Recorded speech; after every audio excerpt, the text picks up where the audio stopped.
Dear students, welcome you once again to my online class. দেখো, আজকের ক্লাসটি খুবই গুরুত্বপূর্ণ ক্লাস।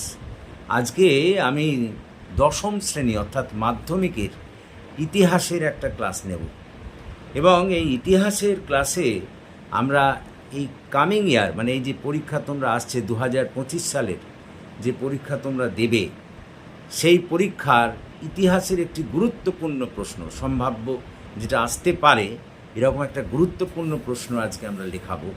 বলে আগে আলোচনা করব এবং তারপরে সেটা আমরা বলে দেব। তার মানে আজ আমরা আসন্ন মাধ্যমিক পরীক্ষার ইতিহাসের একটি খুব গুরুত্বপূর্ণ প্রশ্ন তোমাদের সঙ্গে আলোচনা করতে চলেছি। সুতরাং প্রশ্নটা আগে তোমরা শুনে নাও। প্রশ্নটা কি? প্রশ্নটা হচ্ছে 1905 সালের বঙ্গভঙ্গ বিরোধী আন্দোলনে নারী সমাজ এবং ছাত্র সমাজের ভূমিকা আলোচনা করো। কথাটা বোঝার চেষ্টা করো। আমি আজকে লিখব 1905 সালে বঙ্গভঙ্গ বিরোধী আন্দোলনে নারী সমাজ এবং ছাত্র সমাজের ভূমিকা আলোচনা করো। এই প্রশ্নটির উত্তর আমরা লিখব। তার মানে প্রশ্নটার উত্তর দুটো পার্টে হবে। আমি প্রথমে নারী সমাজের ভূমিকা লিখব এবং তারপরে আমরা কিন্তু ছাত্র সমাজের ভূমিকা লিখব। এসো আমরা একবারে আলোচনায় ঢুকে পড়ি। দেখো, তোমরা সবাই জানো 1905 সালে লর্ড কার্জন বঙ্গভঙ্গ আইন নিয়ে এলেন, বা অর্থাৎ বাংলাকে ভাগ করার জন্যে বঙ্গভঙ্গ আইন নিয়ে এলেন এবং 1905 সালে সেটাকে তিনি প্রয়োগও করলেন। এই বঙ্গভঙ্গ করার পশ্চাতে প্রকৃত কারণ ছিল এই যে পূর্ববঙ্গে প্রচণ্ডভাবে জাতীয়তাবাদী আন্দোলন, সশস্ত্র জাতীয়তাবাদী আন্দোলন বৃদ্ধি পেয়েছিল এবং তা ক্রমশ পশ্চিমবঙ্গে চলে আসছিল এটাকে বন্ধ করার জন্য, এবং হিন্দু মুসলমান এই দুই সম্প্রদায়ের মধ্যে বিরোধ সৃষ্টি করার জন্যেই তিনি এই বঙ্গভঙ্গ আইন এনেছিলেন লর্ড কার্জন। তাহলে মূলত দুটো কারণে তিনি বাংলাকে ভাগ করেছিলেন। প্রথম কারণ হলো পূর্ববঙ্গের জাতীয়তাবাদের স্রোত যাতে পশ্চিমবঙ্গে আসতে না পারে এবং একই সঙ্গে হিন্দু মুসলমানের মধ্যে একটা বিরোধ, একটা ভাঙন সৃষ্টি করার জন্যেই তিনি এই বঙ্গভঙ্গ করার সিদ্ধান্ত নিয়েছিলেন।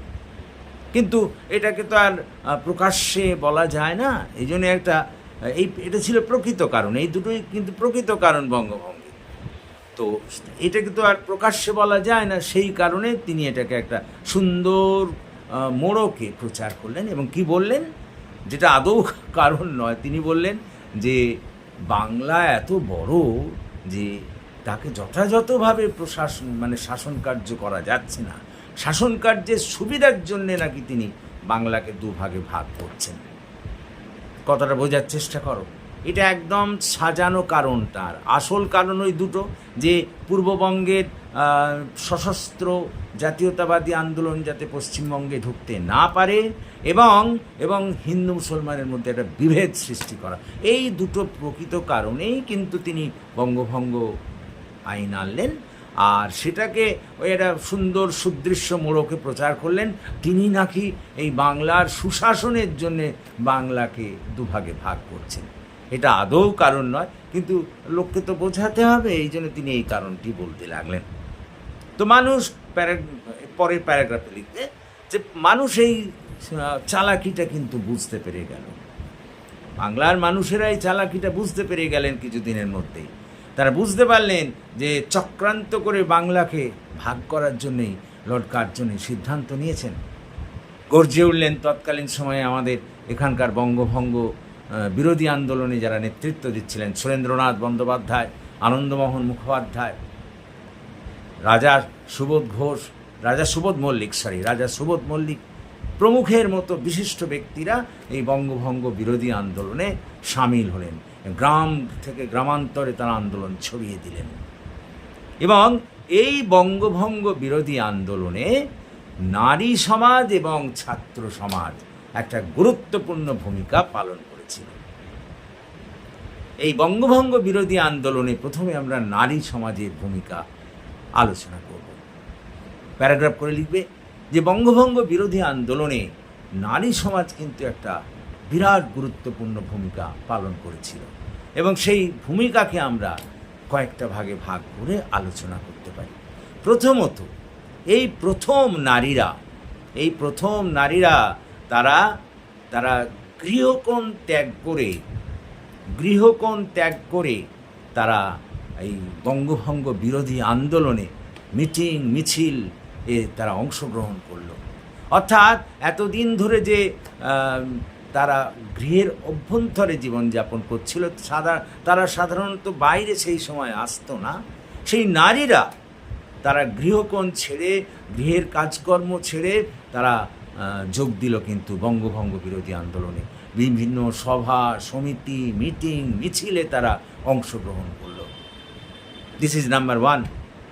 Number two, that is also very important, এই সব নারীরাই রবীন্দ্রনাথ ঠাকুর যখন ওই রাখি বন্ধন উৎসবে ডাক দিলেন দুই বাংলার ঐক্য সংহতি সাধনের জন্যে, এই নারীরাই কিন্তু একটা কার্যকরী ভূমিকা পালন করেছিলেন। তারা এপারের নারী ওপারের পুরুষের, অর্থাৎ এপারের বোন বা দিদি ওপারের ভাই বা দাদার হাতে রাখি বেঁধে দিতে লাগলেন।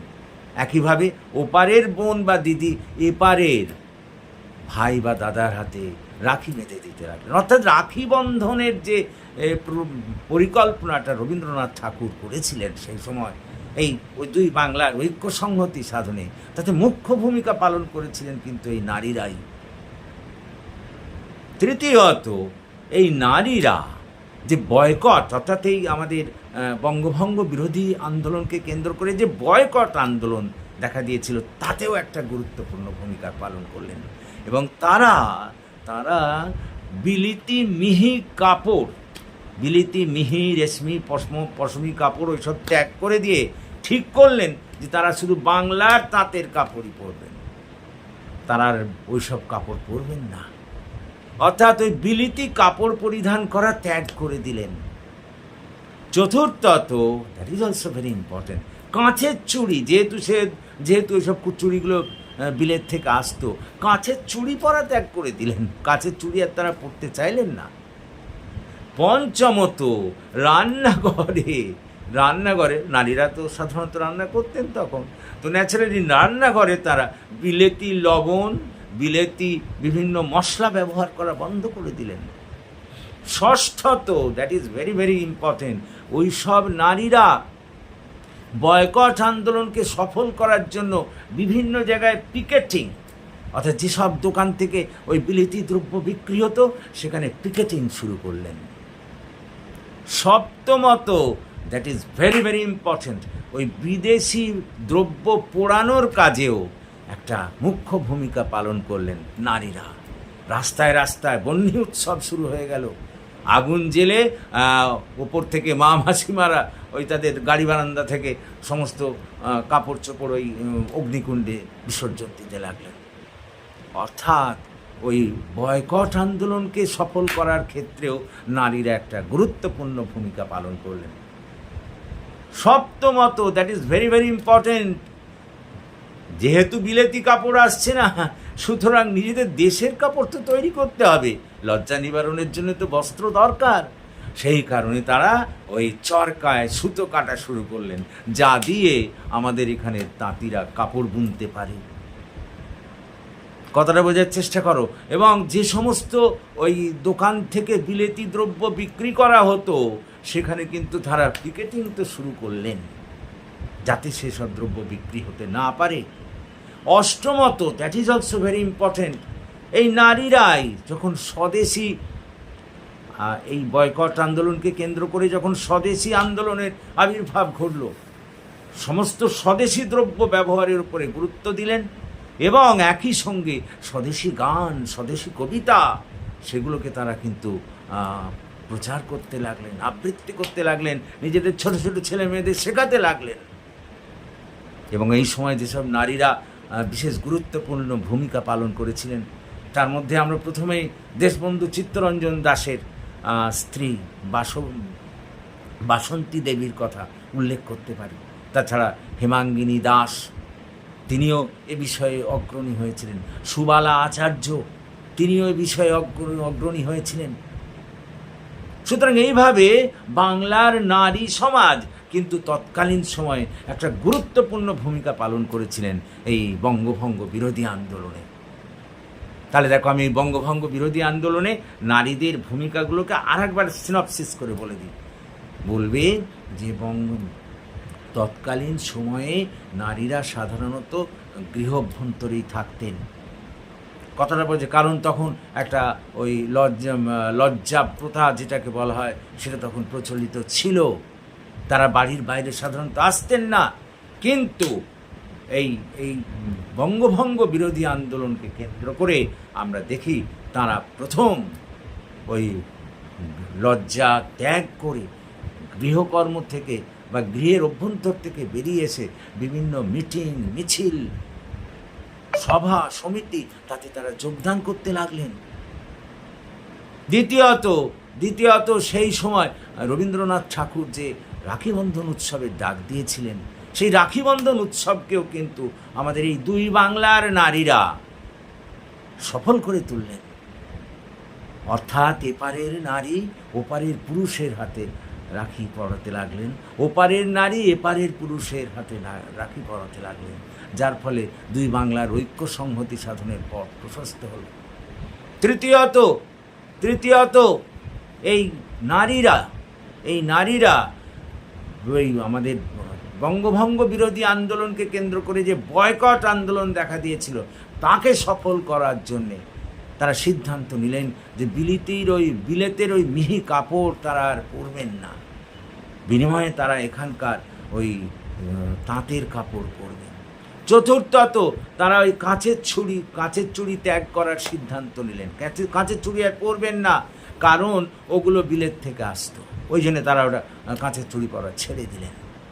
পঞ্চমত তারা রান্নাঘরেও ঠিক করলেন যে বিলেতি লবণ এবং বিলেতি ওই মশলা আর ব্যবহার করবেন না। ষষ্ঠত, that is also very important, যে সমস্ত দোকান থেকে ওই বিলেতি দ্রব্য বিক্রি করা হতো সেখানে তারা পিকেটিং শুরু করতে লাগলেন। সপ্তমত, পিকেটিং মানে পাহারা দেওয়া, যাতে তারা ওইগুলো বিক্রি করতে না পারে। সপ্তমত, ওই সব নারীরাই আমরা দেখি যে ওই যখন বিলিতি দ্রব্য পোড়ানোর উৎসব হতে লাগলো তখন নিজেদের ওইসব বিলিতি শাড়ি, বিলিতি দ্রব্য সব আগুনে বিসর্জন দিয়ে পোড়াতে লাগলেন এবং অপরকেও পোড়ানোর জন্য উৎসাহিত করলেন। অষ্টমত, আমরা দেখি যখন এই বয়কট আন্দোলনকে কেন্দ্র করে স্বদেশী আন্দোলন শুরু হলো তখন ওই তাঁতের যে কাপড় তৈরি করার জন্য তারা চরকায় সুতো কাটাও কিন্তু শুরু করলেন। অষ্টমত, আমরা দেখি, that is very very important, যে স্বদেশী আন্দোলনকে পুরো পরিপূর্ণভাবে সফল করে তোলার জন্যে তারা স্বদেশী দ্রব্য, গৃহের অভ্যন্তরে স্বদেশী দ্রব্যকে ব্যবহার যেমন শুরু করলেন, ঠিক তেমনিভাবে স্বদেশী গান, স্বদেশী কবিতা তারা আওড়াতে লাগলেন এবং তাদের ছোট ছোট ছেলে মেয়েদেরও ওই মধ্যে স্বদেশী আনা ঢুকিয়ে দিলেন। এইভাবেই নারী সমাজ বঙ্গভঙ্গ বিরোধী আন্দোলনে একটা গুরুত্বপূর্ণ ভূমিকা পালন করেছিলেন এবং যেসব মহীয়সী নারীরা এই বঙ্গভঙ্গ বিরোধী আন্দোলনে বিশেষ গুরুত্বপূর্ণ ভূমিকা পালন করেছিলেন তাদের মধ্যে দেশবন্ধু চিত্তরঞ্জন দাসের স্ত্রী বাসন্তী দেবী, হেমাঙ্গিনী দাস, কুমুদিনী বসু, সুবালা আচার্য প্রমুখের নাম অবশ্যই উল্লেখযোগ্য। তাঁদেরই নেতৃত্বে বাংলার নারীরা তাদের সমস্ত লজ্জা, সমস্ত গৃহ অভ্যন্তরের কাজকর্ম ছেড়ে দিয়ে এসেও এই বঙ্গভঙ্গ বিরোধী আন্দোলনে যোগদান করেছিলেন এবং বঙ্গভঙ্গ বিরোধী আন্দোলনের সাফল্যের পথে এই নারীদের একটা গুরুত্বপূর্ণ ভূমিকা ছিল। দেখো, এইটা হলো আমাদের এতক্ষণ নারী সমাজের ভূমিকা। এবার পরের পাঠটা মানে ছাত্র সমাজের ভূমিকা। দেখো, এই যে বঙ্গভঙ্গ বিরোধী আন্দোলন, এই বঙ্গভঙ্গ বিরোধী আন্দোলনে নারীরা যেমন অংশগ্রহণ করেছিল ঠিক তেমনইভাবে একটা সক্রিয় ভূমিকা পালন করেছিল বাংলার ছাত্রছাত্রীরা এবং সেই ছাত্রছাত্রীদের ভূমিকাকেও আমরা কয়েকটা ভাগে ভাগ করে আলোচনা করতে পারি। প্রসঙ্গত উল্লেখ্য, সুরেন্দ্রনাথ বন্দ্যোপাধ্যায়, রাষ্ট্রগুরু সুরেন্দ্রনাথ বন্দ্যোপাধ্যায় বলেছিলেন, এই ছাত্ররাই হলেন আমাদের বঙ্গভঙ্গ বিরোধী আন্দোলনের স্বঘোষিত প্রচারক। অর্থাৎ তারা যে একটা গুরুত্বপূর্ণ ভূমিকা পালন করেছিল সুরেন্দ্রনাথ বন্দ্যোপাধ্যায়ের এই বক্তব্যের মধ্যে দিয়েই যা বোঝা যায়। তাহলে প্রশ্ন ওঠে যে ছাত্রছাত্রীরা কী ভূমিকা পালন করলো? সেই ভূমিকাকেও আমরা কয়েকটা ভাগে ভাগ করে আলোচনা করতে পারি। প্রথমত, তখনকার সময়ে যে বঙ্গভঙ্গ বিরোধী আন্দোলনে যেসব মিটিং মিছিল অনুষ্ঠিত হতে লাগলো, তাতে সক্রিয় ভূমিকা পালন করলো কিন্তু ওই ছাত্র সমাজ। হ্যাঁ, ছাত্র সমাজ এই সমস্ত মিটিং মিছিলে অংশগ্রহণ করতে লাগলো, সভা সমিতিতে অংশগ্রহণ করতে লাগলো। দ্বিতীয়ত, ওই ছাত্র সমাজই ওই মিটিং মিছিলের খবর, মিটিং মিছিলের কথা জনগণের মধ্যে গিয়ে প্রচার করতে লাগলো। যেসব সিদ্ধান্ত নেওয়া হতে লাগলো এইসব মিটিংয়ে, সভা সমিতিতে, সেগুলো নিয়ে জনমত গঠন করতে লাগলো ওই ছাত্ররা। বঙ্গভঙ্গ বিরোধী আন্দোলনের ক্ষেত্রে একটা গুরুত্বপূর্ণ ভূমিকা পালন করলো। তৃতীয়ত, ওইসব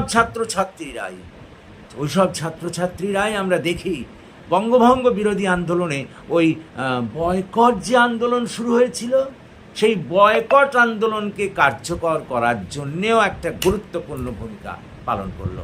যেসব দোকান থেকে ওই বিলেতি দ্রব্য বিক্রি করা হতো, সেখানে পিকেটিংয়ের ব্যবস্থা, পাহারা দেওয়ার ব্যবস্থা করলো ওরা, যাতে সেখান থেকে ওই সমস্ত বিলেতি দ্রব্য বিক্রিত না হতে পারে। চতুর্থত, যেসব ওই আগুনে যেসব বিলিতি দ্রব্য পোড়ানো হতে লাগলো, তাতেও তারা কিন্তু অংশগ্রহণ করলো। বিভিন্ন বিলিতি দ্রব্য একরকম কেড়ে করে নিয়ে এসে সেগুলোকে তারা পুড়িয়ে দিতে লাগলো। পঞ্চমত, that is very very important, ছাত্রছাত্রীরা ঘোষণা করলো যে তারা আর বিলিতি স্কুলে পড়বে না। ষষ্ঠত, তারা বিলিতি শিক্ষা আর গ্রহণ করবে না, তারা জানিয়ে দিল। সপ্তমত, বিলিতি কাগজ তারা ব্যবহার করবে না, লেখার জন্য বিলিতি কাগজ আর ব্যবহার করবে না। সপ্তমত, that is very very important, তারা আর বিলিতি কলম ব্যবহার করবে না, এটাও জানিয়ে দিল। অষ্টমত, that is very very important, এই সব ছাত্রছাত্রীরা ওই বয়কট আন্দোলন, অর্থাৎ ওই বিলিতি দ্রব্য বর্জন আন্দোলনকে কার্যকরী রূপ দেওয়ার জন্যে কেবল পিকেটিংই করেনি, ওই বিভিন্ন বিলিতি দ্রব্য বিক্রি করা, আর ওখানে শুধু পিকেটিংই তারা করেনি, একই সঙ্গে তারা ওই সব দ্রব্যকে পুড়িয়ে দিতে লাগলো, বিলিতি দ্রব্যকে।